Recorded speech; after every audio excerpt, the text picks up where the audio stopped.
When a man's mind shuts down in a fight, it's over. He stops thinking, stops reacting, and stops fighting back. That's what my Widowmaker program does. It just doesn't destroy the face, it shatters the mind. And today, I'm going to show you exactly how it works. But don't just take my word for it. Today, you'll hear from a retired DEA agent who's actually used the Widowmaker in real combat. He's seen firsthand what happens when a man's mind snaps in a fight. Let's check it out.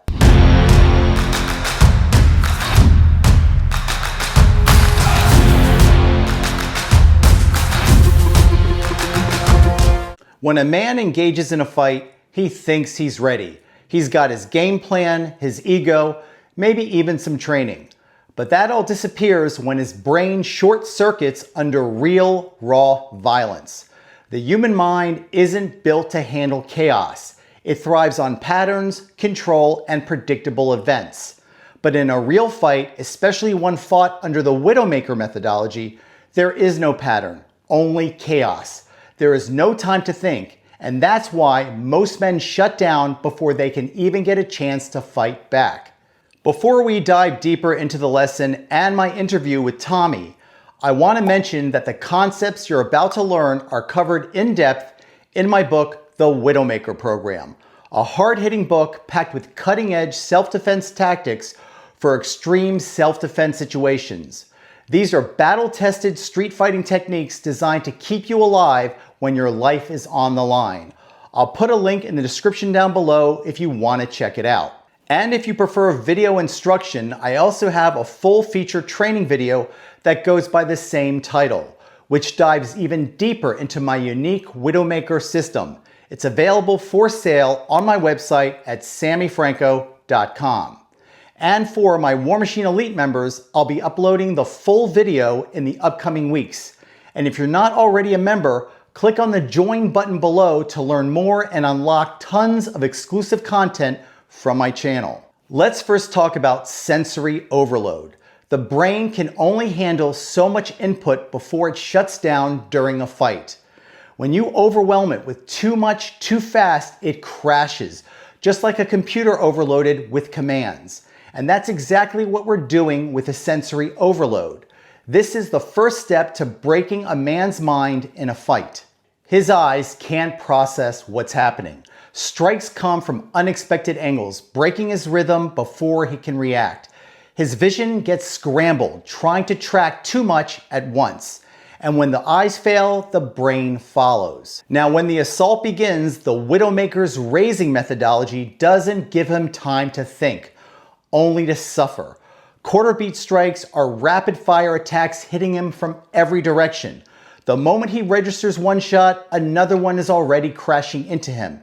His nervous system is overloaded, his brain can't keep up, and his body starts shutting down. With raising, every touch is an attack. The face is torn at, the eyes are raked, the head is battered. The pain is immediate and excruciating. The damage is non-stop. It's too much, too fast, all at once. That's the power of raising. It's overwhelming, unconventional, and inescapable. Next, let's talk about decision paralysis. Most people expect fights to be structured: attack, counterattack, reset. That's how they train. But the Widowmaker doesn't allow resets. It comes in like a storm, non-stop, no breaks, no time to think. It's vicious, period. By the time the adversary registers the first hit, 3 more have already crashed into him. His cognitive brain is still trying to process what's happening, but there's no time to react. The speed, the angles, the sheer brutality, everything is happening too damn fast. He's trying to mount a defense, but his nervous system is stuck in a loop, overwhelmed by the relentless assault. Some men freeze on their feet, hands up but doing nothing, trapped in decision paralysis, unable to act. Others instinctively collapse into a fetal position, shielding themselves from an attack that won't stop. And some turn away, exposing their back, desperately searching for an escape that doesn't exist. But it doesn't matter how they react. Once the mind breaks, the fight is already over. And when that moment comes, it's time to finish it. That's when you can apply a chokehold, shutting him down completely. The fight is over before he even knows it. You just saw how sensory overload and decision paralysis work in the Widowmaker fighting method. But this isn't just theory. This has been used in real self-defense situations, and no one knows that better than Tommy, a retired DEA agent who applied the Widowmaker in a real self-defense situation. Now, before we dive into his story, here's something you should know. Tommy didn't spend years mastering this method. He trained under me for just 6 months. And when the moment came, he didn't hesitate. He used it exactly as it was designed, and it worked. Here's what happened. So Tommy, first of all, I want to thank you for taking the time here to do this interview and to tell us about your experience using the Widowmaker. For our viewers, why don't you just tell us a little bit about your law enforcement background? I spent approximately 28 years in law enforcement. I started out in 1990 as a police officer in Washington, D.C. I then went to a smaller police department outside of in Maryland called Laurel Police Department. I then spent the rest of my career at the U.S. Drug Enforcement Administration. I started off my career at DEA working in Newark, New Jersey. I then went back to Washington, D.C., Baltimore, Maryland, and then ultimately culminating my career at the Bilateral Investigations Unit of the Special Operations Division of the Drug Enforcement Administration. Okay, Tommy, so why don't you just walk us through what happened when you decided to use Widowmaker? I was involved in a violent confrontation in Washington, D.C. We were in an apartment trying to arrest a violent suspect. I ended up having to use the webbing technique. When I used the webbing technique and my left hand went behind the suspect's head, the amount of force I generated from the initial webbing technique forced the suspect to the ground. So I was on top of him and started raising. When the raising started happening, the suspect flailed. He was like a trapped animal. That's the only thing I can describe it as.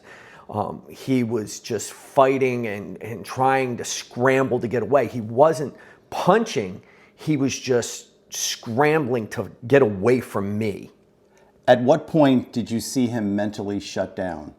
It's kind of interesting. I didn't notice the mental shutdown right away as much as I felt the mental shutdown. While I was raising, at first, like I said, he was flailing and trying to get away. But all of a sudden, he just acquiesced, like, I can't get away. And I'm on top of him, continuing to raise. You know, it was a strange situation to feel him just give up. At what moment did you know that the fight was over? Again, it was kind of interesting. I didn't notice the fight was over. I was raising. I know this will sound weird, but I was just moving so fast that I didn't want to stop. I knew it was over when the team I was with, one of my partners, grabbed me from behind and said, "He's good, he's good." That's when I knew. So for the skeptics out there, people who think real fights don't happen like this, what would you say to them? I would say that violent confrontations happen fast and that you don't realize when they're going to happen. And without techniques where you can respond quickly and violently to overcome them, you're in real trouble. I like Widowmaker and use the Widowmaker methodology in this situation because it is a quick reaction for a violent confrontation. It doesn't require a whole lot of thinking. You just do it. It's natural, it's instinctual. You just heard it from a law enforcement professional who's been there. The Widowmaker isn't theory, it's real, and it worked when everything is on the line. It's about seizing control of the fight before your opponent even knows what's happening. The Widowmaker program isn't about trading blows or dragging out a fight. It's about complete dominance, overwhelming your opponent so completely that his mind breaks before his body does. And when the mind goes, the fight is already over. But always remember, this method of fighting is only for situations where extreme force is legally justified in the eyes of the law. Thanks for watching, and I'll see you at the next video.